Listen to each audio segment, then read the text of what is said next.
Paano ba natin maiwasan yung may magtatag sa'yo na i-review mo muna bago mo i-approve? So, punta tayo dito sa ating ayan, profile tagging. Okay? Para lahat ng mga magtatag sa'yo ay i-review mo muna bago mo i-approve. Alright. So, ang gagawin natin, i-on natin yung review tagging. Review.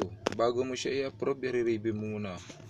Review tag people, add to your post before the tag appear on Facebook. So, kailangan i-on natin to para lahat naman ay ma-review natin. Baka mamaya may mag-send sa'yo ng mga malalaswang, mga bold na mga video ay ma-restrict ka sa Facebook Reel. Okay?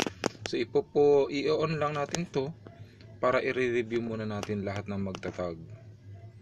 Ayan. Okay? Review post tag and before post appear on your profile. Okay, dito. So, ayan na. So, naka-on na siya. So, this is very advantage, no?